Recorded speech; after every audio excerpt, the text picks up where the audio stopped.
Innal hamdalillah nahmaduhu wa nasta'inuhu wa nastaghfiruh wa na'udzu billahi min syururi anfusina wa min sayyiati a'malina. May yahdihillahu fala mudhillalah wa may yudlil fala hadiyalah. Asyhadu an la ilaha illallah wahdahu la syarikalah wa asyhadu anna Muhammadan abduhu wa rasuluh. Sallallahu alaihi wa ala alihi wa ashabihi wa man tabi'ahum bi ihsan ila yaumiddin, amma ba'd. Al-ikhwan wal akhwat rahimani wa rahimakumullah. Alhamdulillah kembali kita melanjutkan kajian kitab Umdatul Ahkam min kalami khairil anam yang dikarang oleh Al-Imam Abdul Ghani Al-Maqdisi rahimahullah. Kita pada pertemuan kali ini masuk di bab jami', bab kalau kita namakan dengan serba-serbi. Karena beliau akan menyinggung hal-hal yang belum disinggung sebelumnya. Iya, hal-hal yang belum disinggung sebelumnya. Seperti beliau akan menyinggung tahiyat masjid. Beliau akan menyinggung berbicara di dalam sholat. Beliau akan menyinggung tentang sholat duhur yang diakhirkan jika panas sangat. Beliau akan menyinggung bagaimana kalau kita lupa sholat. Beliau akan menyinggung bagaimana kalau kita sholat isya mengimami orang yang sudah mengimami orang yang belum sholat isya dan kita sudah sholat isya. Terus beliau akan menyinggung masalah meletakkan sesuatu di tempat sujud dari sejadah atau imamah. Beliau juga akan menyinggung masalah sholat menggunakan satu pakaian di bab serba-serbi ini. Juga beliau akan menyinggung orang yang telah makan bawang putih atau bawang merah terus pergi ikut sholat berjamaah di masjid. Di bab serba-serbi ini juga beliau akan menyinggung hal-hal yang penting di sini sebelum masuk di bab tasyahud. Sebelum masuk di bab tasyahud, kan beliau sudah bahas ini sholat Pak, dari takbir sampai sujud kedua. Sisa tasyahud. Tapi sebelum masuk tasyahud, belum bahas dulu lah bab jami', hal-hal yang belum disinggung. Kata beliau rahimahullahu ta'ala, babun jami'un, bab yang melingkup, mencakup. Iya. Beliau bawakan beberapa hadis. Pertama kata beliau an Abi Qatadah Ibn Rabi'iyyin al-Ansari. Qala Rasulullah sallallahu alaihi wasallam, idza dakhala ahadukumul masjida fala yajlis hatta yusalli rak'atain. Kata beliau dari Abu Qatadah Ibn Rabi'iyyin al-Ansari radhiyallahu taala anhu, beliau berkata, Rasulullah sallallahu alaihi wasallam bersabda, apabila salah seorang di antara kalian masuk masjid, jangan dia duduk sampai sholat 2 rakaat. Jangan dia duduk hingga sholat 2 rakaat. Hadits ini dipakai oleh mayoritas ulama akan disyariatkannya sholat tahiyat masjid. Bahkan Al-Imam An-Nawawi rahimahullah, beliau menukil kesepakatan. Fa'ajma'al ulama ala istihbabi tahiyatil masjid. Sepakat para ulama akan dianjurkannya tahiyat masjid. Karena sampai Nabi berkata, kalau kalian masuk masjid, jangan duduk sampai sholat 2 rakaat. Hadits ini dipakai. Semua orang yang mengatakan tahiyat masjid, ini dalilnya. Sampai Umar pernah berkhutbah, datang seorang terlambat, langsung duduk. Dia bilang, tahiyat masjid. Saking pentingnya ini. Karena Nabi bilang jangan duduk sampai tahiyat masjid. Makanya Al-Imam Nawawi juga mengatakan wa yukrahu ayyajlisa bi ghairi tahiyah. Dan makruh duduk tanpa tahiyat. Maksudnya tanpa tahiyat masjid. Bahkan sampai seperti itu para ulama kita. Makruh tanpa tahiyat masjid. Karena ini tahiyat masjid adalah sunnah muakkadah. Sunnah yang sangat dianjurkan. Tahiyat masjid adalah sunnah yang sangat dianjurkan. Sampai kata Nabi, jangan duduk sampai tahiyat masjid. Jangan duduk sampai tahiyat masjid. Bahkan di sana Al-Imam Ibn Hazm dari madhab Dhahiriyah menganggap wajib, saking ditekankannya ini masalah tahiyat masjid. Sampai ada ulama menganggap wajib. Walaupun yang menganggap wajib itu tidak kuat tentunya. Karena tidak ada sholat yang diwajibkan kecuali 5 waktu. Iya, cuman yang kita bisa ambil faedah adalah saking penting ini tahiyat masjid. Sampai di antara para ulama seperti Daud Ad-Dhahiri, Ibn Hazm Ad-Dhahiri, bahkan Syekh Mukbil saja ulama sekarang, ulama mu'asirin menganggap condong ke pendapat yang wajib. Saking pentingnya. Walaupun yang benarnya adalah ini bukan kewajiban. Ini adalah sunnah. Hanya saja karena Nabi bilang jangan duduk, maka ini menjadi sunnah muakkadah. Sunnah yang sangat dianjurkan. Qorib minal wujub, dekat ke wajib, tapi tidak sampai wajib. Ini hukum tahiyat masjid dan ini dalilnya. Dan ini dalilnya. Kemudian para ulama juga menyinggung dan ini pentingnya bagi penuntut ilmu, apalagi kelasnya di masjid. Ini sengaja saya juga sampaikan, apalagi kita yang penuntut ilmu kelasnya di masjid. Sehingga dia akan masuk masjid apa berulang. Gimana? Apakah harus berulang juga tahiyat masjid? Orang-orang Malikiyah, Hanafiyah, satu sisi dari Syafi'iyah mengatakan cukup 1 kali saja.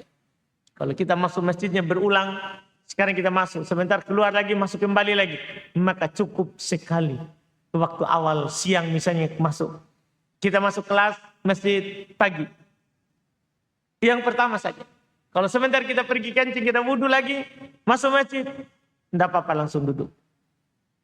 Ini bagi kita yang kelasnya di masjid. Cukup sekali. Dan di sana ada juga yang berpendapat seperti dalam madhab sebagian Syafi'iyah, sunnah setiap kali masuk. Sunnah setiap kali masuk. Jadi setiap masuk sunnah dianjurkan. Iya, sunnah dianjurkan. Ada juga yang berpendapat seperti itu terkait dengan tahiyat masjid. Kemudian hadis berikutnya kata bola an Zaid ibn Arqam. Hadis berikutnya kata bola dari Zaid ibn Arqam radhiyallahu taala anhu qala kunna natakallamu fis shalah yukallimu rajul sahibahu wa huwa fi jambihi fis shalah hatta nazalat qumu lillahi qanitin fa umirna bis sukuti wa nuhina 'anil kalam. Masalah berbicara dalam salat. Kata beliau dari Zaid bin Arqam, beliau berkata, kami pernah berbicara ketika sedang salat berjamaah. Sedang mengerjakan salat kami sambil bicara. Salah seorang di antara kami ada yang berbicara dengan temannya yang berada di sampingnya dalam salat. Di dalam salat. Maka turunlah ayat wa qumu lillahi qanitin. Ya, turun ayat berdirilah karena Allah dengan qanit, dengan khusyuk. Turun ayat. Tadinya kan mereka berbicara dengan temannya. Turun ayat, berdirilah karena Allah dengan khusyuk. Maka kata mereka, kami pun diperintahkan untuk diam dan dilarang dari berbicara. Hadits ini adalah hadits yang membicarakan tentang berbicara dalam sholat. Berbicara dalam sholat ada 2 jenis bentuknya. Ada sengaja, ada tidak sengaja. Sengaja berbicara dalam sholat, sepakat para ulama tidak ada silang pendapat, membatalkan sholat. Kalau ada orang sengaja, tahu hukum, kemudian dia berbicara dalam sholat, batal sholatnya. Tidak sah. Tapi kalau ada orang tidak sengaja berbicara, tidak sengaja berbicara. Iya, atau tidak tahu hukum tidak bolehnya berbicara dalam sholat, maka sholatnya sah. Tapi dia dinasihati. Ini ya terkait dengan orang yang berbicara dalam sholat tanpa tahu ilmunya dilarang atau karena tidak sengaja. Dari mana kita bedakan antara sengaja dan tidak? Kemudian tahu hukum atau tidak? Kalau masalah tahu hukum dibedakan dengan yang tidak tahu hukum tadi. Hadits yang ada di hadapan kita. Mereka berbicara sebelum tahu hukum. Setelah turun ayat waqumu lillahi qanitin, maka mereka dilarang berbicara dan disuruh diam. Maka mereka mulailah tidak berbicara dan diam. Tidak dikatakan sebelumnya tidak sah sholatmu karena kamu tidak berbicara, karena kamu berbicara. Adapun kalau tidak sengaja atau hal ini adalah karena spontan saja, ada kisah dalam hadits riwayat Imam Al-Bukhari dari Muawiyah bin Hakam. Jadi ada temannya bersin. Dia bilang, temannya yang bersin, dia bilang alhamdulillah. Dia bilang alhamdulillah. Orang-orang memandangnya dengan matanya. Kenapa sholat baru alhamdulillah? Dia merasa heran. Dia pun juga memandang. Kenapa kalian memandang saya begitu? Tapi tetap dipandang. Maksudnya dikasih kode bahwa tidak boleh berbicara. Ini menunjukkan sebenarnya yang lain sudah tahu. Tidak boleh lagi berbicara. Biar kita bersin tidak boleh. Tapi dia kan belum tahu hukum. Sampai dia orang-orang memukul pahanya. Maksudnya diam kamu. Jangan bicara, diam. Iya. Setelah itu selesai sholat, Nabi menasihatinya. Inna hadhi sholat la yasluhu fiha syai'un min kalamin nas. Sesungguhnya sholat itu tidak cocok sedikit pun dari ucapan orang. Jadi setelah sholat Nabi kasih tahu. Sholat itu tidak cocok untuk ucapan orang. Tidak bisa untuk berbicara. Kalau seandainya berbicara, kalau tidak tahu hukum atau tidak sengaja, itu batal sholat. Pasti Nabi bilang apa? Ulang sholat. Ulang sholat. Iya, ini terkait dengan berbicara dalam sholat. Demikian pula tersenyum atau tertawa. Kalau hanya tersenyum tidak sampai keluar huruf, sepakat itu tidak membatalkan sholat. Kalau dia hanya senyum, tiba-tiba sholat senyum. Iya, ada yang lucu atau ada yang dia ingat tiba-tiba senyum. Iya, Bu Anas ya.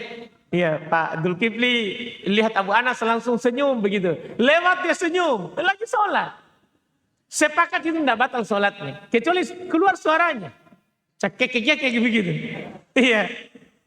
Keluar suaranya. Maka ini ada di antara para ulama mengatakan batal sholat kalau suaranya berbentuk huruf. Berbentuk huruf. Iya. Adapun hanya seperti berdehem seperti berdehem saja. Gimana itu berdehem? Gitu. Tidak sampai keluar. Itu tidak batal. Tidak batal. Tapi kalau sampai terbuka mulut, maka itu membatalkan sholat. Dan ada di antara para ulama mengatakan, selama hanya tertawa, bukan bicara, tidak batal. Hanya makruh. Maka dalam hal ini kalau kita tinggalkan lebih bagus.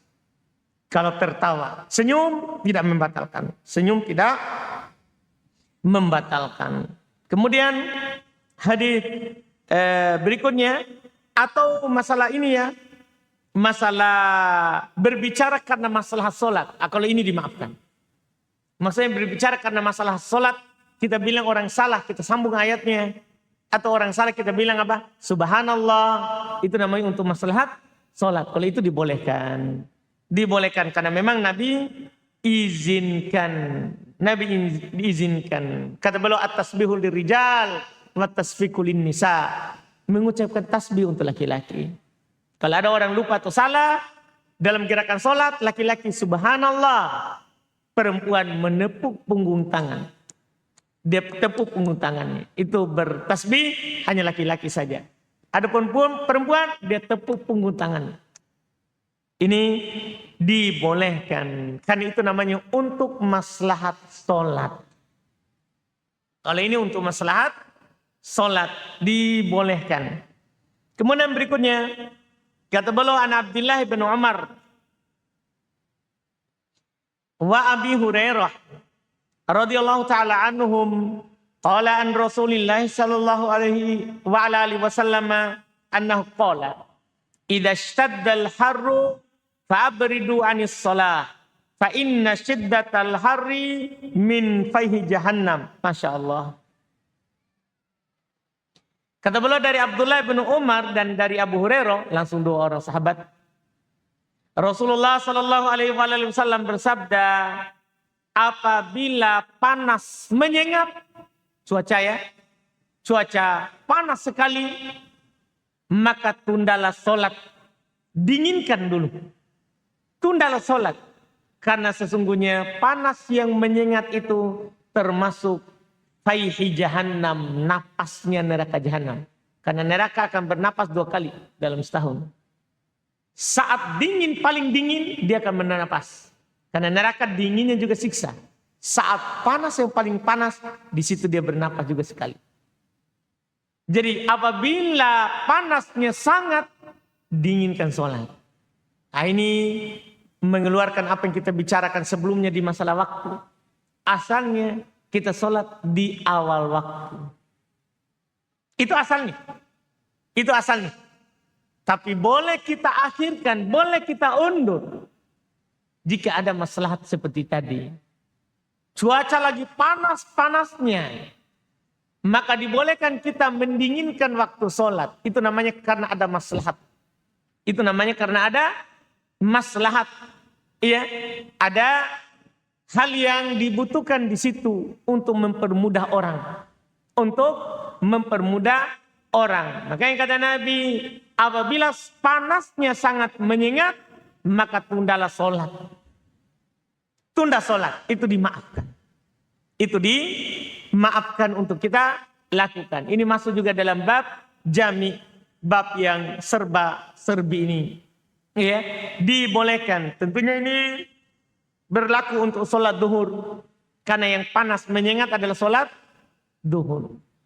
Panas menyengat adalah sholat duhur. Kemudian beliau berkata di hadits berikutnya lagi. An Anas bin Malik radhiyallahu ta'ala anhu qala. Qala Rasulullah sallallahu alaihi wasallam. Man nasiya sholatan falyusalliha idza dzakaraha. Ini bagi orang yang lupa sholat. La kafarata laha illa dzalik. Wa ta'ala qaulahu ta'ala wa aqimis sholata lidzikri wa limuslim man nasiya sholatan aw nama anha fa kafaratuha ayyusalliha idza dzakaraha. Masyaallah. Kata beliau dari Anas bin Malik radhiyallahu taala anhu, beliau berkata, Rasulullah sallallahu alaihi wasallam bersabda, barang siapa lupa mengerjakan salat. Siapa yang lupa mengerjakan salat, maka hendaklah ia mengerjakannya ketika ingat. Masya Allah. Kalau lupa, kemudian ingat langsung saja, walaupun sudah keluar waktu. Bahkan kata para ulama, walaupun waktu terlarang. Misal, kita lupa sholat isya. Sudah sholat subuh. Kan setelah sholat subuh dilarang sholat. Maka tidak apa-apa kita sholat situ. Karena Nabi bilang, sholat saat ingat. Sholat saat ingat. Atau kita lupa sholat asar. Kita tidak ingat kecuali masuk waktu maghrib. Maka sholat langsung waktu kita ingat. Sholat langsung waktu kita ingat. Bahkan kata Nabi, la kafarata laha illa dzalik. Tidak ada kafarohnya kecuali itu. Pokoknya tebusnya lakukan saat kita ingat. Jangan kita ingat terus kita bilang, terlanjur lupa, dimaafkan kayaknya itu. Enggak. Pokoknya kapan kita ingat, lakukan. Kapan kita ingat bahwa kita lupa sholat, maka langsung kita lakukan. Dan para ulama mengkiaskan hal ini semua hal.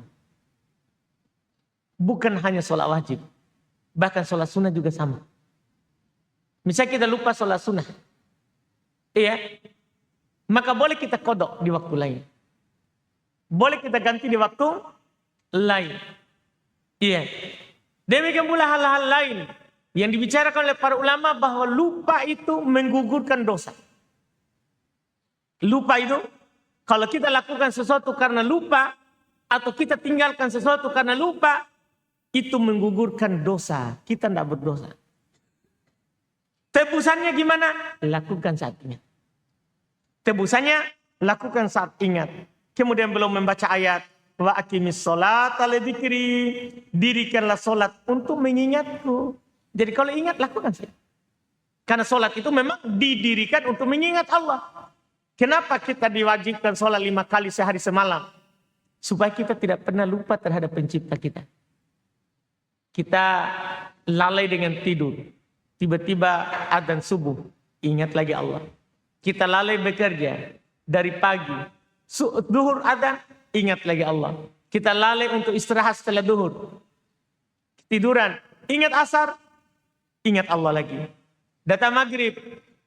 Ingat Allah lagi. Datang isya. Ingat Allah lagi sebelum tidur. Ingat Allah lagi sebelum tidur. Jadi sholat untuk mengingat Allah. Dan dalam riwayat Imam Muslim kata beliau, siapa yang lupa sholat atau ketiduran. Tadi riwayat pertama tidak ada kata ketiduran. Kalau ini riwayat Muslim, siapa yang lupa sholat atau ketiduran, maka tebusannya adalah dengan mengerjakan sholat ketika dia ingat.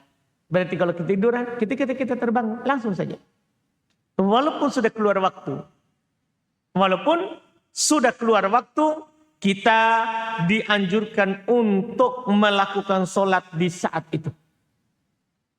Karena Nabi bilang, lakukan saat dia ingat. Tidak ada kafaroh. Ketiduran, lakukan saat kita terbang. Seperti lupa, lakukan saat kita ingat.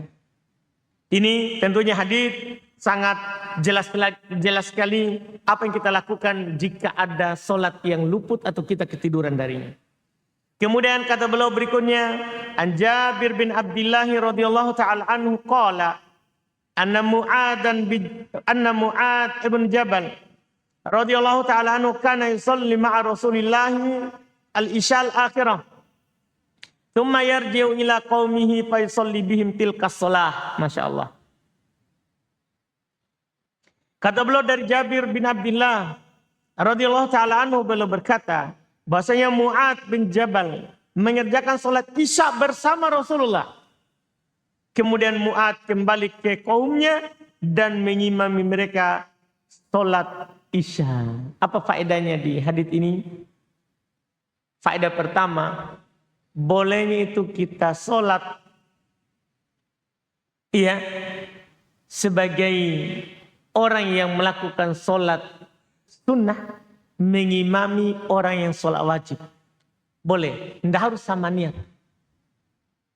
Boleh orang yang salat sunnah menjadi imam untuk salat wajib. Itu faedah pertama.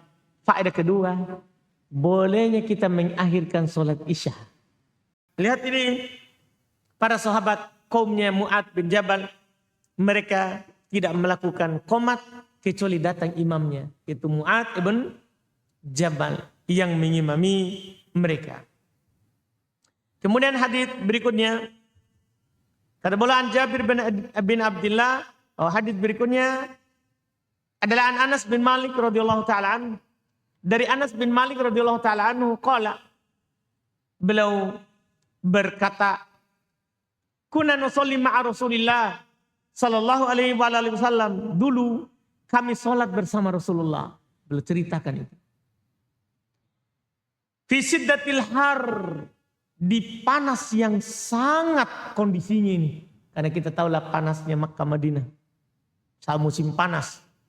Kalau musim panasnya itu kita tidak bisa letakkan jidat di tempat sujud. Kami sholat bersama Rasulullah di panas yang sangat panas. Fa idza lam yastati ahaduna ayyumakkina jabhatahu fil ard basata thawbahu fasajada alaihi. Apabila salah seorang di antara kami tidak mampu untuk menempelkan keningnya ke tanah, maka dia menggelar pakaiannya dan sujud di atasnya. Apa fungsinya hadits ini? Pertama, sholat itu tidak gugur dengan musim panas. Tidak, sholat itu tidak wajib. Dia tidak ada libur karena musim. Tidak ada libur karena musim. Itu hal yang pertama. Hal yang kedua, boleh kita pakai sejadah dalam sholat. Boleh. Boleh kita pakai sejadah. Apalagi kalau dibutuhkan. Apalagi kalau dibutuhkan. Lihat ini. Para sahabat. Mereka sujud. Ketika musim panas. Mereka menggelar pakaiannya. Iya, menggelar pakaiannya. Kenapa pakaian? Ya dulu enggak seperti kita juga sekarang ini. Yang sejadah itu mudah. Dulu kan enggak ada sejadah. Yang mudah didapatkan. Yang mudah didapatkan. Orang kalau mau alas ya dia pakai pakaiannya. Sarungnya, bajunya, sorbannya. Itu yang dia pakai. Itu yang dia pakai. Ini bolehnya. Dan di sini menunjukkan tidak makruhnya ini jidat. Terlapisi oleh kain ketika kita sujud. Kan sebagian orang kan memahami hadis Ibnu Abbas. Saya diperintahkan untuk sujud di atas 7 anggota sujud seperti jidat dan hidung. Dia memaksakan harus menyentuh lantai. Tidak boleh ada alas. Tidak. Sahabat meletakkan sesuatu sebagai alas. Meletakkan sesuatu sebagai alas di depannya. Itu tidak makruh. Itu tidak makruh. Dibolehkan. Dibolehkan untuk sujud menggunakan sejadah. Atau sekarang karpet. Iya. Sebagian orang mengatakan tidak. Dulu Nabi langsung sujud di atas tanah. Masa kamu keramik tidak sujud di atasnya? Iya kan? Kan begitu. Mereka bilang. Kalau begitu kenapa kita tidak buat saja bertanah. Nggak usah pakai keramik. Karena dulu kan Nabi tidak pakai keramik. Tentunya itu kesalahan dalam pemahaman. Itu adalah kesalahan dalam pemahaman. Karena kita itu diperintahkan untuk sujud dengan anggota sujud yang disyariatkan. Jidat dan hidung, kedua telapak tangan, kedua lutut, kedua ujung kaki. Itu yang diperintahkan. Kita sujud dengan bertumpuk kepadanya. Tidak harus menyentuh langsung tanah. Tidak harus. Boleh ada keramiknya, bahkan boleh ada sejadahnya. Bahkan Nabi SAW yang menunjukkan bahwa belum pakai sejadah, belum pernah menyuruh Aisyah untuk mengambil sajadah beliau di masjid. Di sholat. Berarti Nabi juga pakai apa? Sejadah. Nabi juga pakai sejadah dalam sholat. Maka ini sekali lagi menunjukkan bahwa tidak makruh sujud menggunakan sejadah. Tidak makruh sujud menggunakan sejadah. Kemudian hadis berikutnya. Kata beliau Nabi Hurairah radhiyallahu taala anhu qala qala Rasulullah sallallahu alaihi wasallam la yusalli ahadukum fi thawbil wahid laisa ala atikihi minhu syai'. Masyaallah. Dari Abu Hurairah radhiyallahu taala anhu beliau berkata bahwa Rasulullah sallallahu alaihi wasallam bersabda, janganlah salah seorang di antara kalian mengerjakan salat dengan satu pakaian sementara sedikit pun bagian dari pakaian tersebut tidak menempel di atas pundaknya. Artinya tidak boleh itu kita sholat hanya bersarung begini. Tidak ada sesuatu apapun di atas ini. Iya. Tidak boleh hanya bersarung saja begini. Tidak. Harus bersarung kemudian letakkan sesuatu di pundaknya. Biar handuk kecil. Karena Nabi tidak ada sesuatu di pundaknya. Sesuatu di sini nakirah. Biar tali saja kita taruh. Kita sarung baru tali. Kita taruh di pundaknya. Itu sudah dianggap. Tapi hadis ini belum bawakan untuk apa? Belum bawakan untuk menunjukkan bahwa syarat sahnya sholat itu menutup aurat. Menutup aurat. Karena dengan satu pakaian saja Nabi bilang jangan sholat dengan satu pakaian. Berarti pemahamannya adalah sholat itu harus berpakaian. Bahkan Allah berfirman, "Hudu zinatakum inda kulli masjid." Ambil pakaian terbaik. Dia katakan zina. Ambil pakaian terbaik kalian ketika setiap ke masjid. Ketika setiap ke masjid. Itu isyarat. Bahwa dalam sholat wajib kita yang namanya menutup aurat. Itu syarat sah. Itu menjadi syarat sahnya sholat kita. Bahkan Nabi berkata, jangan salah seorang dari kalian sholat dengan menggunakan satu pakaian. Tidak ada sesuatu apapun di pundak. Jangan. Dan dilarang di sini memberikan faedah tahrim, pengharaman. Memberikan faedah pengharaman. Iya.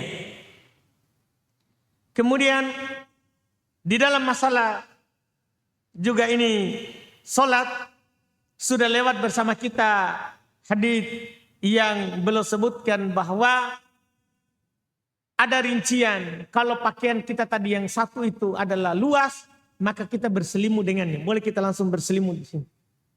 Berselimut dengannya. Kalau luas, kalau sempit, maka kita bersarung dan meletakkan sesuatu di atas pundak. Itu kalau kain tak sempit. Ini yang diajarkan oleh Nabi SAW. Kata beliau, "Idza shalla ahadukum fi thawbin wahidin falyukhalif baina tarafaihi ala atiqai." Jika salah seorang di antara kalian salat menggunakan satu kain saja dan dia luas, maka hendaklah dia silang di atas pundaknya. Jadi kita lingkari badan, kemudian kita lempar ke arah pundak satu ujungnya. Ya, seperti orang kalau berihram. Kan ada satu bersarung, kemudian dia taruh di pundaknya begini. Taruhnya apakah begini atau salah satu pundaknya. Dia kasih masuk di bawah begini, baru lempar ke atas ini satu. Jadi satu pundaknya kelihatan, satu pundaknya tertutup. Satu pundaknya tertutup. Itu pakai dua kain. Satu kain juga boleh dilakukan begitu. Jadi boleh kita menutup seluruh badan, kemudian ujungnya nanti kita lempar ke atas pundak. Yang jelas kata Nabi, jangan sholat tanpa ada sesuatu di atas pundak. Iya, jangan sholat tanpa ada sesuatu di atas pundak.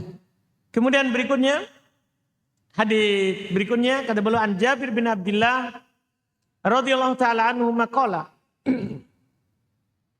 Ani Nabi sallallahu alaihi wasallam maqala man akala thauman aw basalan falyatazilna aw liyatazil masjidana wal yaq'ud fi baiti. Masyaallah. Wa utiya bikidrin fihi khadirat min bukul fawajada laha rihan fasala anha fa ukhbira bima fiha minal bukul faqala qarribuha ila ba'di ashabi kana ma'ahu falamma ra'ahu kariha akalaha qala kul fa inni unaji man la tunaji. Masyaallah. Kata beliau dari Jabir bin Abdullah radhiyallahu taala anhu. Beliau berkata Nabi sallallahu alaihi wasallam bersabda, barang siapa memakan dari thaum bawang merah, demikian pula bawang putih, hendaklah dia menjauhi kami atau hendaklah dia menjauhi masjid kami, hendaklah duduk di rumahnya. Kira sini. Siapa yang makan bawang putih, bawang merah, hendaklah dia menjauhi masjid kami. Bahkan kata Nabi, duduk di rumahnya, jangan gabung. Dari sini kita mendapat faedah bahwa ketika kita memakan sesuatu yang membuat mulut kita bau, jangan kita ke masjid. Kenapa? Karena mengganggu orang. Mengganggu orang. Tapi kalau orang tidak terganggu Ustaz, semua sama aja baunya. Iya, kalau dia bilang begitu, maka ada hadits lain. Fa innal malaikata tata'adda bima yata'adda bihi banu Adam. Sesungguhnya malaikat terganggu dengan apa yang malaikat terganggu. Jadi memang teman tadi samping tidak sama-sama aja. Iya, sama-sama aja baunya. Mendak terganggu. Sudah saling begitu. Enggak aja. Iya. Tapi malaikat masalahnya. Kenapa bisa malaikat terganggu? Di hadits Nabi ternyata ada rahasia tentang malaikat. Kata Nabi, malaikat itu kalau kita baca Quran, dia mendekatkan mulutnya dengan kita. Dia akan mendekatkan mulutnya, mukanya dengan kita. Sampai itu huruf-huruf Quran langsung masuk ke mulutnya. Gimana itu? Istri tak saja kita mau napas di sampingnya. Kalau bau kan kita malu. Kita malu kan begitu. Bagaimana kita tidak malu sama pencatat amalan kita? Itu sebab. Itu sebabnya. Iya. Makanya dari sinilah para ulama mengatakan semua, bukan hanya bawang. Ini bawang putih, bawang merah hanya contoh. Semua yang menimbulkan bau seperti itu, maka siapa yang memakannya jangan dekat masjid. Jangan masuk masjid sholat. Iya. Seperti makan apa? Durian. Apalagi durian. Bawang itu kadang kita makan hanya bau mulut keluar. Kalau durian bersendawa lagi. Ngeri. Apalagi di samping tak suka durian. Dia bisa cakwa itu. Saya pernah jumpai begitu. Orang kena bau durian. Langsung dia mau muntah. Muntah dia. Keluar. Nah, ini menunjukkan tadi. Makanya kata Nabi. Jangan mendekati masjid kami. Tidak dilarang makan bawang putih merah. Tidak dilarang. Cuman kalau saat kita makan. Maka kita harus bersihkan mulut kita. Harus bersihkan. Kalau tidak kata Nabi, fala yaqrabanna masjidana. Jangan dia mendekati masjid kami.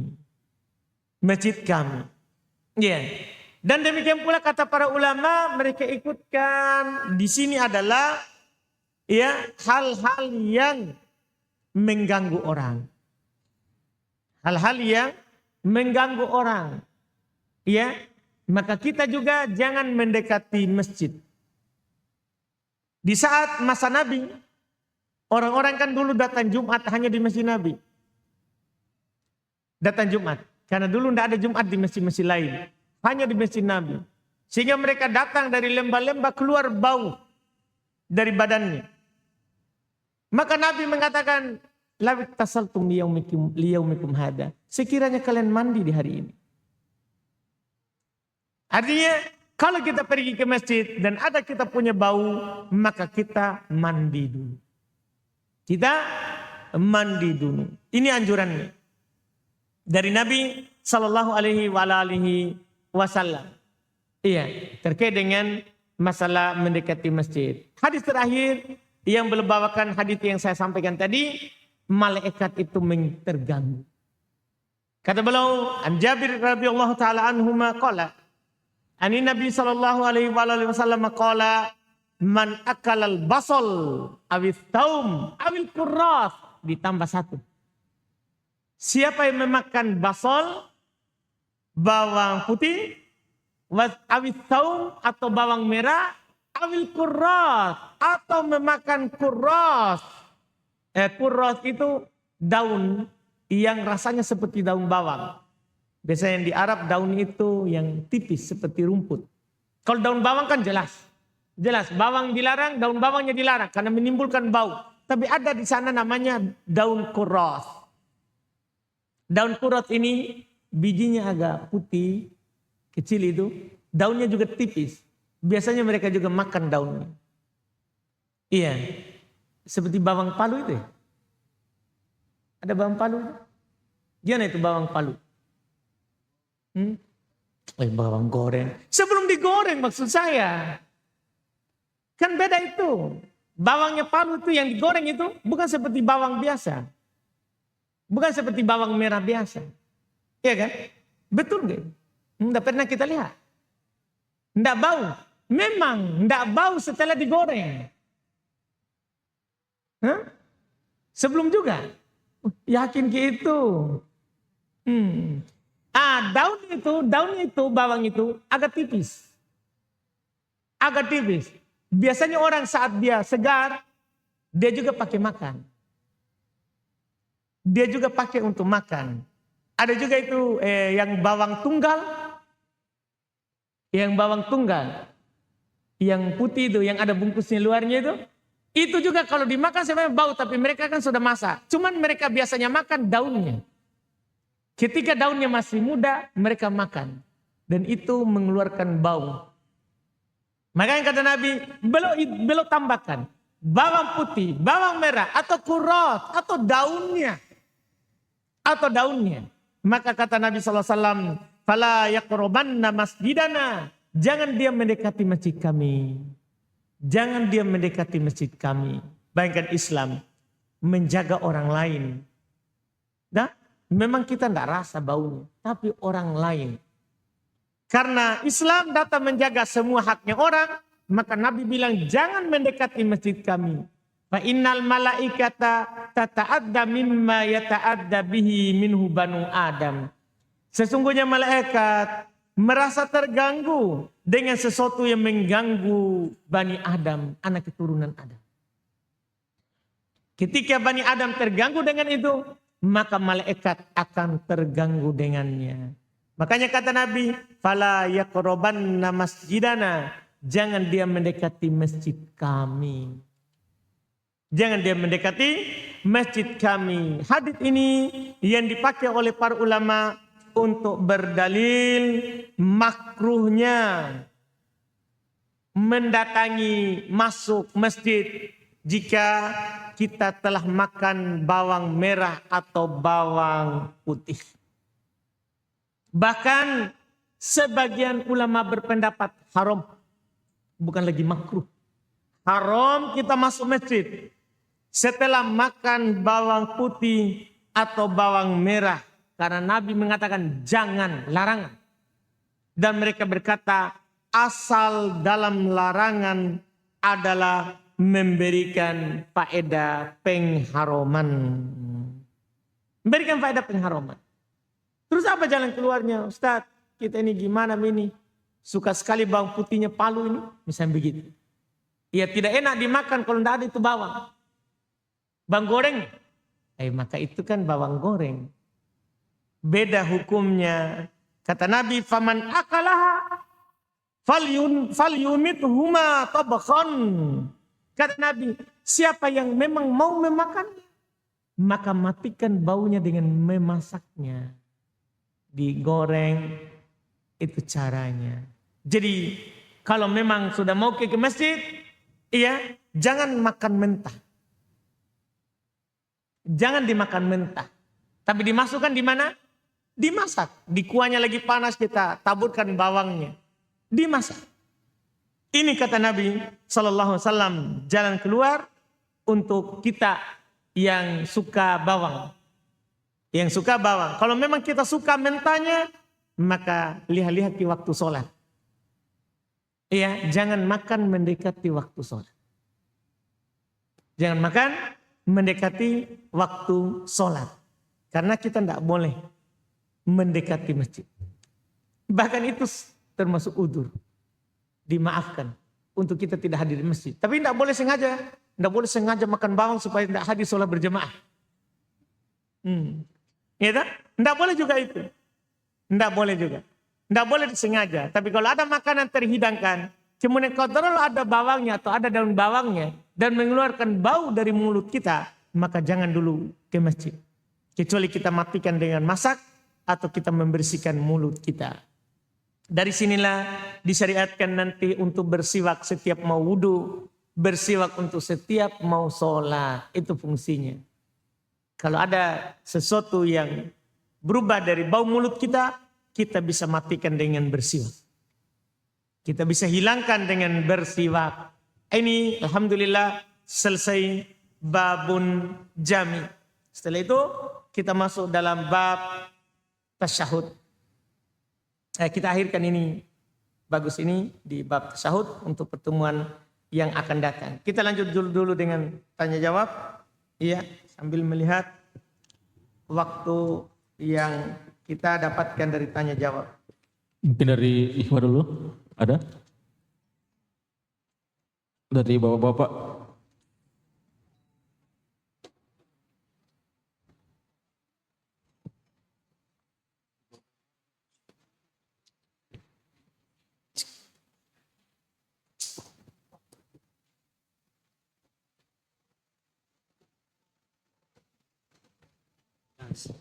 Bismillah Ustaz, izin bertanya.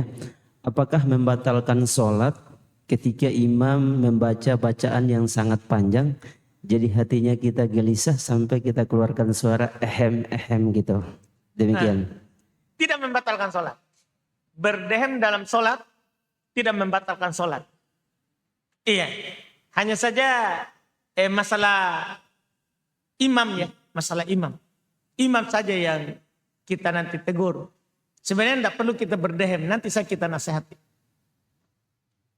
Iya, karena Nabi SAW katakan, man amman nas falyukhafif. Siapa yang mengimami manusia, hendaklah dia peringan. Fa inna min waraihi al-kabir wal marid wadal hajah. Karena sesungguhnya di belakangnya kadang ada orang sakit, ada orang yang tua, ada orang yang punya kebutuhan. Maka hendaklah dia melihat orang di belakangnya. Orang yang di belakangnya. Jadi kita nasihati nanti kalau kita imam, kita peringan.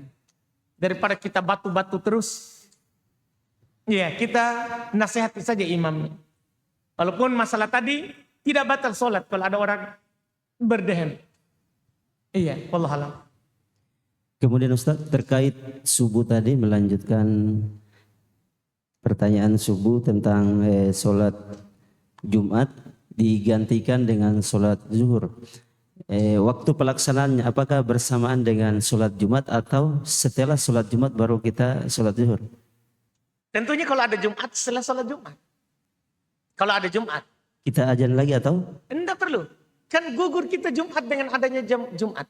Gugur jamaahnya. Kalaupun kita lakukan di rumah enggak masalah.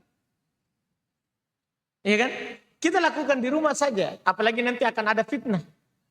Orang ini, kenapa enggak hadir Jumat tadi lalu? Udah masjid lagi. Iya, kita di rumah. Dimaafkan karena Id. Karena Id. Iya, Allah alam.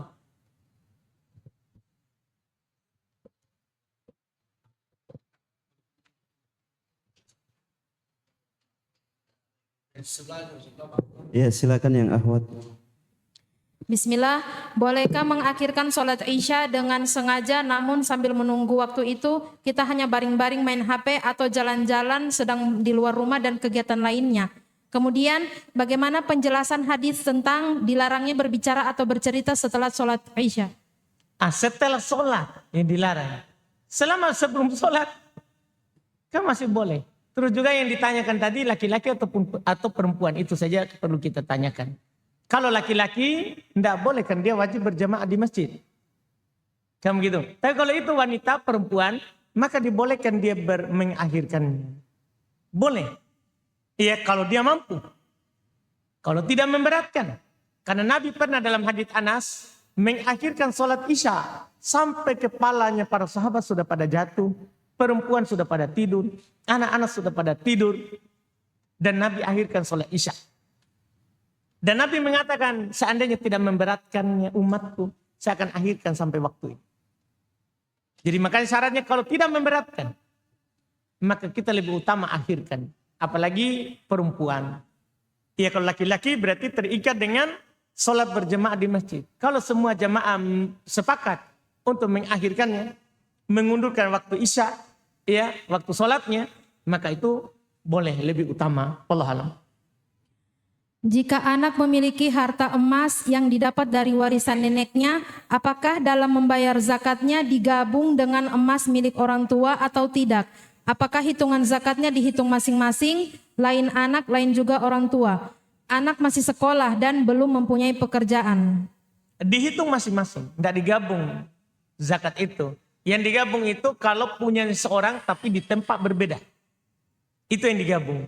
Ada orang punya ya usaha sapi misalnya, satu di Palu, satu di mana, dekat Palu misalnya, Donggala, satunya lagi Parigi. Dia banyak sapinya sebenarnya, cuman satu di Palu 10, ya di Sigi 10 misalnya, Parigi 10, di Donggala 10. Nah sapi itu kan 30 dapat zakat. Dapat zakat. Jadi kalau yang punya ini seorang, dia gabung. Ini yang terpisah. Baru dikeluarkan zakatnya. Hitungannya. Tapi kalau punyanya orang terpisah, maka dipisah hitungannya. Seperti tadi, zakat anak ya. Di anak yang kena. Zakat orang tuanya yang kena. Walaupun dia tidak punya kerjaan. Jadi zakat wajib itu bukan karena punya pekerjaan. Tapi punya harta saat wajibnya zakat. Bukan punya kerjaan. Tapi punya harta yang tersimpan saat usianya sudah setahun. Maka wajib dia bayar zakatnya. Wallahu a'lam. Apa hukum rumah dikontrakan untuk panti pijat? Pijat ada plus-plusnya? Atau pijat biasa gitu? Biasa Ustaz. Kalau biasa tidak ada masalah. Orang kan mubah memijat. Laki-laki memijat laki-laki, perempuan pijat perempuan. Adapun ada maksiatnya tentunya tidak boleh. Kita membantu dalam maksiat. Kapan anak diwajibkan untuk sholat dan jika anak tidak mau sholat, apa yang harus orang tua lakukan? Wajib ketika dia sudah berusia balik. Itu anak. Cuman mulai di usia 7 tahun kita sudah mulai latih. Kata Nabi, muru auladakum bis-shalah wa hum bisab'in. Ajak anak kalian sholat dalam usia 7 tahun. Jadi kalau dia sudah 7 tahun, sudah mulai diajak. Tapi belum wajib. Tidak wajib sholat. Karena dia belum balik. Cuman kalian latih dia. Wadribuhum wahum bi'ashrin. Mulai pukul. Didik dia dengan pukul di usia 10. Walaupun belum wajib. Kalau dia masih usia 10 tahun belum balik. Belum wajib dia sholat. Cuman kita mulai berkeras. Adapun sudah balik, maka tentunya itu dia sudah masuk dosa kalau dia tidak sholat. Mulai kita sadarkan. Mulai kita ajarkan kepadanya hal-hal yang wajib bagi dia lakukan yang tidak diberikan keringanan. Itu kalau sudah usia balik. Allah alam.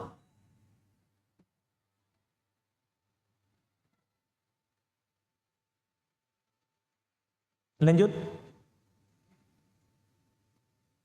Sini ada pertanyaan kertas. Bagaimana cara menegur teman yang bau badan? Bilang saja. Iya.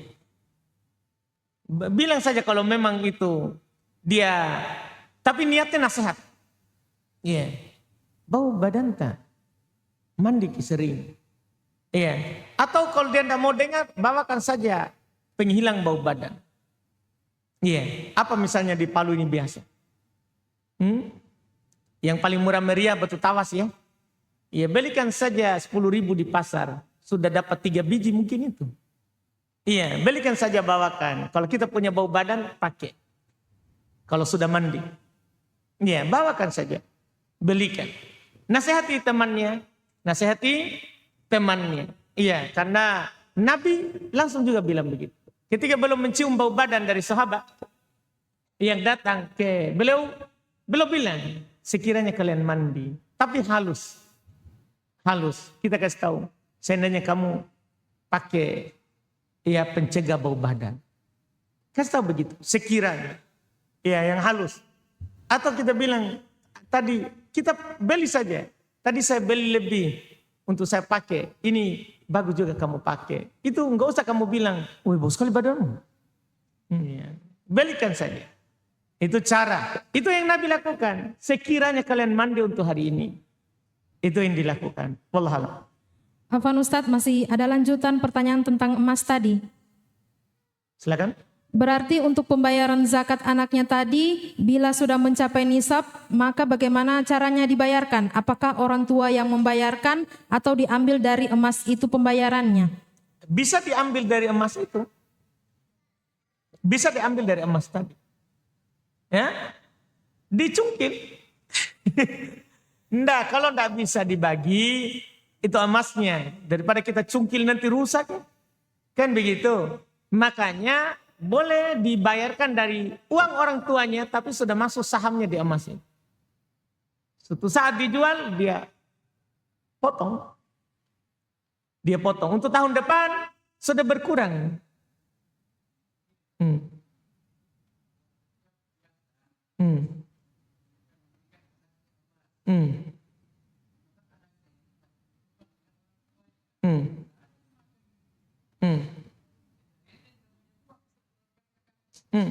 Tidak apa-apa. Jadi walaupun bukan kita membicarakan dia punya uang atau tidak.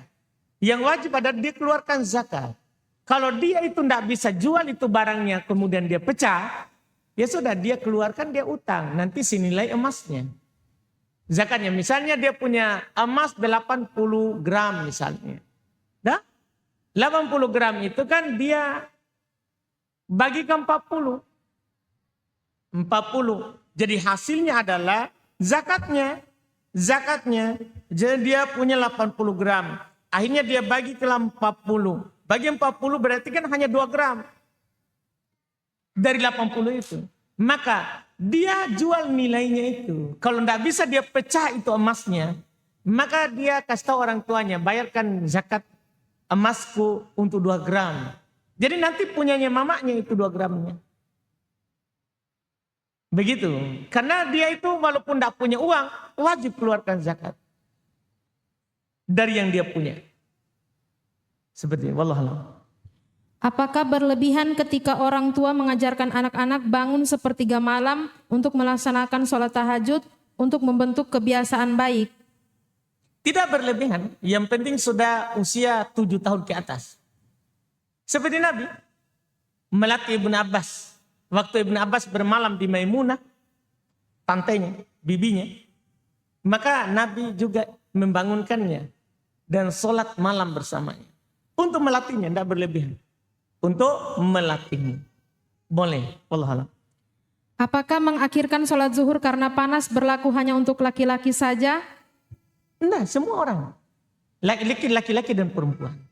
Karena Nabi bilang tadi, jika panas sangat, akhirkan sholat. Dinginkan dulu. Itu berlaku untuk laki-laki dan perempuan. Tentunya perempuan mimbabi aula. Karena laki-laki saja yang sholat berjemaah wajib. Dia boleh akhirkan.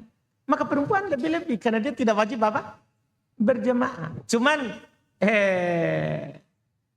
ada yang bilang, di mana panas yang perempuan? Perempuan Pak, biar di rumah panas toh. Iya.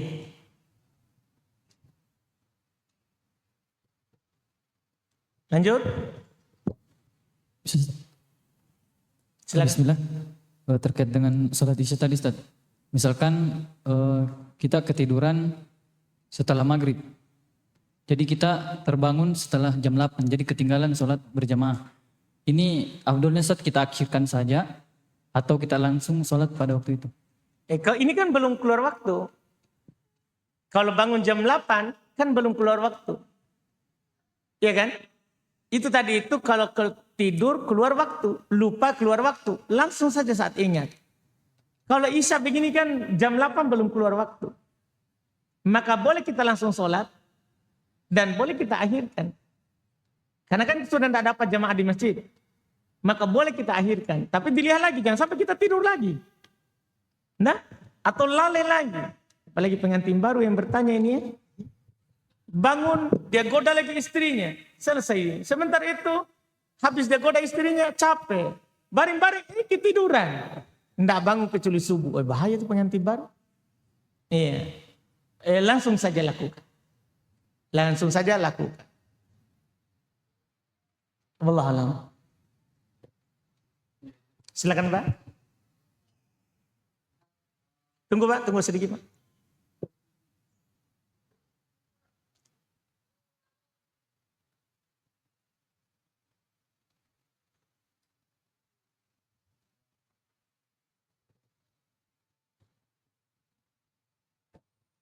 Bismillah.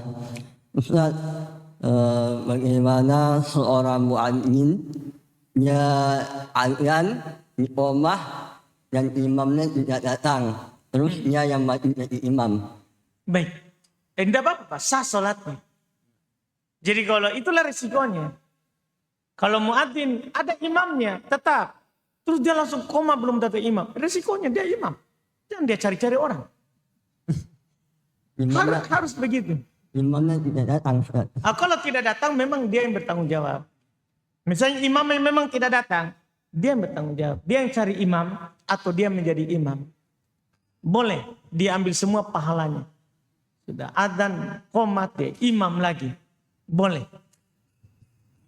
Ustaz, masalah sholat Id dengan bertepatan dengan sholat Jumat.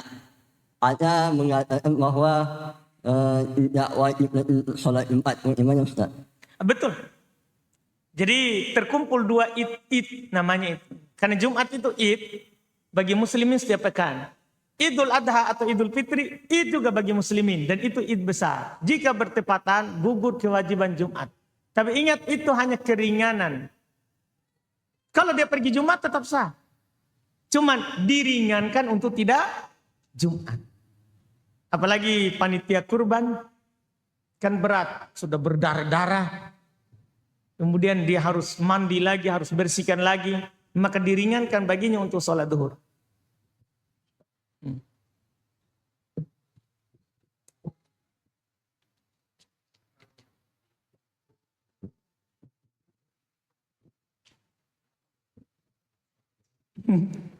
Mohon maaf saudara. Pertanyaan di luar tema Ustaz. Bagaimana hukumnya kita membeli barang sitaan instansi ribawi Ustaz? Jadi ini Seperti leasing atau Baik. bank sitaan. jadi dia sudah tarik ya. Yang dia tarik dari orang yang tidak lanjut cicil. Bagaimana hukum kita membelinya? Halal. Halal. Karena ada pun yang dia tarik itu kan dia akadnya sama orang itu. Kami yang begitu akadnya. Kalau dia tidak lanjut ditarik. Dan ketika ditarik punya hak untuk dia jual. Cuman salahnya mereka adalah, itu saja. Salahnya pihak sana adalah, seharusnya kalau dia jual, dia hanya tutupi utangnya. Kalau lebih dia kasih yang punya. Misalnya, seharusnya ini barang kan harganya, utangnya sisa 5 juta. Ternyata dijual laku 6 juta. Maka 1 juta itu punyanya itu yang punya barang. Mereka hanya ambil utangnya. Tapi itu kesalahan mereka, bukan kesalahan kita. Jelas halal beli barang yang ditarik. Yang dijual lelang oleh pihak leasing. Kedua Ustaz. Pertanyaan saya menyangkut dropship Ustaz. Penjualan dari produsen pihak, maksudnya produsen baru penjual dengan konsumen. Saya pernah dengar dari kalau pihak kedua, maksud saya di sini penjual, kalau dia sistem dropship itu kan perdagangan yang terlarang. Tapi pertanyaan saya Ustaz, Kenapa bisa? maksud saya begini, umpamanya saya pihak pedagang, saya menjual barang yang dari produsen, saya pesan dari ada orang memesan dengan saya, terus saya pesan dengan produsen, terus produsen kirim barang langsung ke pembeli Ustaz. Seperti itu dropship. Iya, saya paham Pak. Iya. Tapi pertanyaan saya, kenapa kita bilang terlarang? Katanya saya pernah dengar karena dia melakukan akad dengan kita Ustaz, dan bukan dengan produsennya. Terus dia menerima barang langsung dari produsennya. Begitu katanya Ustaz. Baik. Iya. Ini masalah kadang sebagian orang itu tidak merinci. Seharusnya kan dia rinci. Seharusnya. Ketika kita melakukan penjual beli, jual beli dengan cara tadi, iya, maka tidak bisa kita katakan haram. Kita tahu kenapa sebenarnya alasan yang mengatakan haram ada dalilnya. Nabi SAW bersabda dalam hadits Anas, la tabi' ma la tamlik. Jangan kamu jual yang kamu tidak punya. Ya kan? Kan misalnya ada Pak Dzulkifli pesan sama kita. Kita barang itu pesan sama Abu Hanif. Abu Hanif kirim langsung ke Pak Dzulkifli. Ya kan? Berarti sisinya adalah kamu jual yang kamu tidak punya. Kan begitu kan? Nabi bilang jangan kamu jual yang kamu tidak punya. Ya kan? Itu dalilnya Pak. Maka mereka mengatakan haram jual beli dropship. Karena itu. Padahal hakikatnya sebenarnya ini tidak mutlak haram. Tidak mutlak haram. Gimana caranya supaya tidak mutlak haram? Yaitu kita sudah akad kerjasama sama Abu Hanif. Jadi kita itu sudah akad kerjasama sama pihak produsen. Toko. Bah kalau ada anggotaku pesan, saya pesan ke kita langsung kirimkan. Kalau itu tidak bisa diharamkan karena kita sekarang sebagai wakilnya Abu Hanif. Jual beli wakil halal. Kenapa kita pergi bilang haram? Jadi kalau bentuk dropshipnya seperti itu, kenapa kita bilang haram? Kan kita tidak jual apa yang kita tidak miliki. Kita jual sebagai wakil miliknya Abu Hanif. Kalau harganya berbeda Ustaz, Nah, itu kan akad sama Abu Hanif. umpamanya kita beli dari Iya. anu, Iya, kita sama Abu Hanif 100 juta. Kita jual 150 juta ke Pak Zulkifli. Karena orang Pak Zulkifli sekarang banyak uangnya. Iya. Jadi kita begitu sudah main ratus juta. Iya. Begitu modelnya. Tidak apa-apa, yang penting ada akad sama Abu Hanif. Ini saya kasih naik harganya. Tidak masalah, itu kan kesepakatan tak sama pemilik. Sama produsen. Ini sebagian orang kadang tidak merinci begitu. Karena wakil makin larba. Boleh menjual yang dia tidak punya. Yang penting ada kesepakatan. Dari pihak pemilik barang atau yang mau dicarikan barang. Kan dah harus juga itu kerjasama sama-sama. Kita kerjasama misalnya sama Pak Zulkifli. Setiap ada barang saya pesan ke kau nanti kau cari. Misalnya dia bilang begitu. Sudah kita wakil. Oh iya saudara, tapi maklumi mami ada sedikit. Nah, dikasih naik atau dikasih turun, kita kasih tahu begitu. Halal. Syukran Ustaz. Jadi aman begini. Yang tentang sholat itu tadi Ustaz. Aman. Kalau- Saya kira pesan barang. Kalau kayak kita panitia kurban tuh, bagusnya berarti kita sholatnya di sekolah nanti Ustaz, zuhur. Oh, sholat zuhur. Iya. Iya, kan dia kan itu tadi. Kan boleh ndak ikut ke masjid. Diringankan. Begini saja. Alasan kenapa itu rukhsah.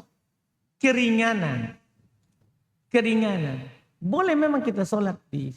Sebenarnya walaupun ada masjid, sebenarnya boleh kita di mis ini adalah mendirikan sholat di satu kelas. Sebenarnya, cuman kan mungkin repot.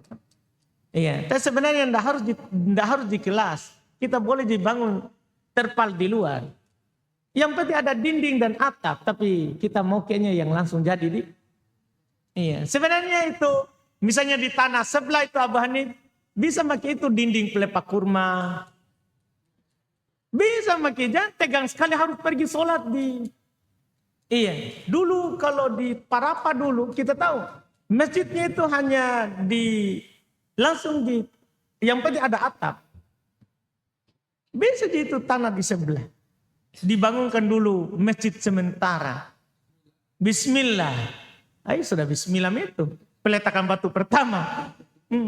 Nggak harus itu orang. Jadi nggak apa-apa seperti Nabi dulu. Nabi dulu bangunkan dengan pelepah kurma. Maksudnya dindingnya. Nggak apa-apa awal-awal panas. Dan itu yang kita lakukan di mana-mana. Di JF itu sekarang sudah cantik. Dulu itu di lantai di bawah. Begitu, harus begitu semua. Kalau mau jadi masjid, mulai mikir dulu begitu. Sekarang kan saya selalu mendengar jauhnya tempat sholatnya anak-anak. Tapi tidak ada tindakan. Kenapa kita tidak dinding itu? Tanah di sebelah. Jadi musola. Jadilah juga tempat taklim. Wah nyaman. Masya Allah. Mulai mikir saja dulu begitu. Iya kan? Bisa itu. Karena hanya di lantai kasar jadi bawah. Baru dipasang karpet. Jadilah musola. Jadi yang penting jangan Jumatan. Kan Jumatan harus ada izin pemerintah. Kalau untuk sholat berjamaah sudah bisa diadakan walaupun ini di luar di lapangan. Tanpa dinding pun jadi. Karena Nabi juga begitu. Kalau sudah mau berjamaah sama sahabat, karena dulu masjidnya cuma satu. Di mana dapat sholat, belum langsung tancap tongkat, adzan, qomat. Begitu Nabi dulu. Belum tak tunggu pergi ke masjidnya, baru sholat. Tidak. Langsung belum tancap tongkat, sholat di tanah. Di tanah. Ya, dengan itu juga Allah akan mudahkan masjid. Kalau kita tunggu pembangunan, susah itu. Kamu saja tidak ada masjid, tidak sholat. Iya. Gimana Abu Hanif? Bismillah saudara. Alhamdulillah. Satu lagi. Ustaz, saya pernah dengar tentang dosa Ustaz. Katanya ada dosa itu katanya seperti racun, tahu tidak tahu tetap berefek Ustaz. Bagaimana itu Ustaz? Dosa itu seperti Racun, Kalau tidak tahu, tetap ada efeknya Ustaz. kalau kita berbicara efek terhadap badan, iya. Tapi kalau maksudnya dia bernilai dosa, tidak boleh kita begitu. Karena kan orang dimaafkan karena tidak tahu. Iya. Bismillah Ustaz, tentang hewan kurban. Bagaimana kriteria yang di batasan-batasan sesuai syariat? Kemudian Besok itu adakah Pak, besok Pak. Oh besok Pak? Iya. Oh siap. Sabar gini. Oh. Daripada kita terus. Iya. Besok Pak. Maksudnya kan besok ada pembahasan kurban. Mau nanti saya kasih tahu kita apa saja hewannya, berapa umurnya. Nah, atau mau sekali Maki? Oh, kalau mau mungkin beli hari ini saya kasih tahu. Nah, jadi besok itu ada pembahasan khusus kurban di sini. Alhamdulillah.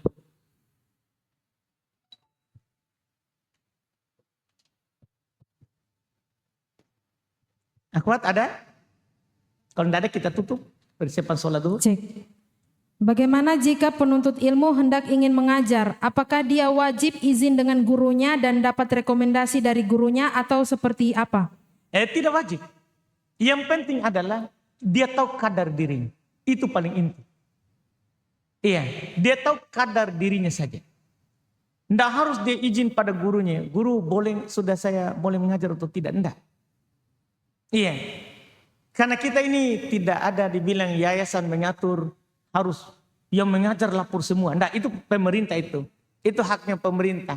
Yang menahan orang mengajar atau menyuruhnya. Pemerintah. Adapun kita sebagai guru tidak harus merekomendasikan. Pokoknya yang penting dia tahu kadar dirinya. Apa yang dia mampu ajarkan, ajarkan. Terus yang tidak mampu, dia berhenti.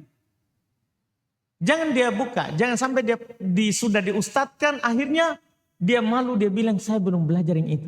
Enggak, pokoknya rahimallahu mru'an kata Nabi, arafa qadar nafsi. Allah merahmati seorang yang selalu tahu kadar dirinya. Itu saja. Pokoknya guru tahu kadar dirinya. Apa yang dia mampu, itu yang diajarkan.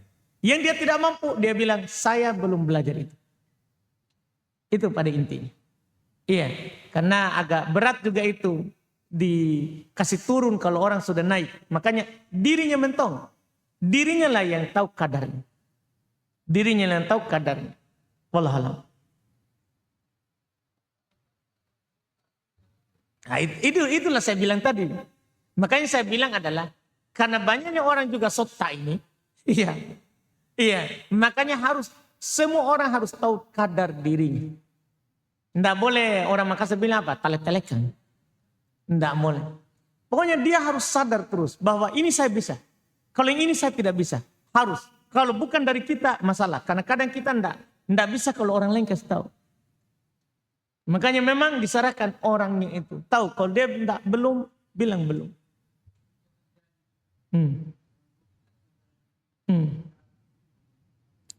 Nasihati. Kalau terjadi ada orang mengajar padahal dia bukan ahli. Belum saatnya mengajar itu misalnya. Tapi dia berbicara. Maka kita nasihati. Kata Nabi ad-dinun nasihat. Agama itu nasihat. Ditanya kepada beliau untuk siapa? Kata Nabi lillah. Nasihat untuk Allah. Wali kitabi untuk kitabnya. Wali rasuli untuk rasulnya.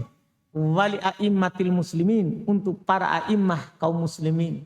A'immah di sini mencakup umaro, ulama. Mencakup pemerintah dan ulamanya. Ustadznya. Agama ini nasihat juga untuk ustadz. Wali ammatihim dan untuk orang awamnya, umumnya mereka. Di Islam itu nasihat untuk mereka. Kita kasih tahu dia. Kita kasih tahu dia. Dan tentunya kita, jika dia tidak mau juga mendengar, jangan berikan panggung. Karena bahaya. Idza wusidal amr li ghairi ahliha fantadir sa'ah. Kalau perkara itu dikasih kepada bukan ahlinya, maka tinggal menanti hari kiamat. Tinggal menanti hari kiamat. Maka kita penting nasihati, kalau tidak maka kita tidak panggil. Wallahu a'lam.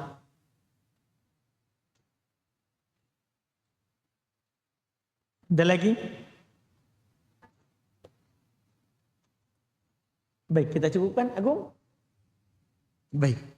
Alhamdulillah kita cukupkan. Subhanak hamdik, asyhadu an la ilaha illa anta astaghfiruka wa atubu ilaik. Assalamualaikum warahmatullahi wabarakatuh.